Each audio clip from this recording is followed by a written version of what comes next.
Chapter 9. You and Dumbledore. Everything looks strangely familiar to you.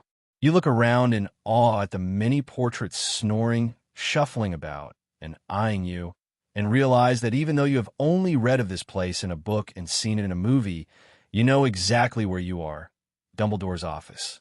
And there he is, the wise, venerable wizard. He sits behind his desk. His hands are steepled together, and his blue eyes are twinkling. "Lemon drop?" he asks. "Yes, please," you say fervently. You take the sweet, pop it in your mouth, and you are surprised at how bitter it tastes. It takes several moments before your lips unpucker. All the while, Dumbledore stares. "I'm really confused," you admit finally. "That is nothing to be ashamed of," he says immediately. "Time travel is often filled with complexities not found in most other stories. Quite frankly, I think you have every right to be confused. It's only natural. Sometimes I wonder if the author is not insane for even attempting this." "Me too," you say with a sigh of relief. Backward with Purpose, it was so much simpler. "Ah, and therein lies the crux of it," says Dumbledore. As you know, Backward with Purpose has two separate timelines. The first happens in the prologue. You only ever get that little bit, with flashbacks thrown in to explain things a bit. But the meat of the story takes place after Mr. and Mrs. Potter and Mr. Weasley use the Tears of Merlin to send themselves back in time. "Yes, I know," you say. "Ah, but what you may not have guessed is that the story of Backward with Purpose does not, in fact, take place in the second timeline," says Dumbledore. "It is actually the ninth. The beginning of the book of Albus, in which Harry Potter is dead, takes place in the actual second timeline." "So wait," you say, "is that why Harry was dead in the prologue at the age of 39?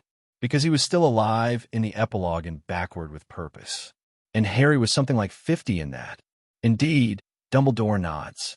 When Al goes back to the future after he spends time with Severus and I in 1981, and I do feel badly about locking him up for the duration of the month, but honestly, he wasn't making the best of decisions. It will be the set in the third timeline. "I have another question," you say. "When Al goes to the future again, his parents and Uncle Ron have still used the Tears of Merlin, right?" "Yes," says Dumbledore.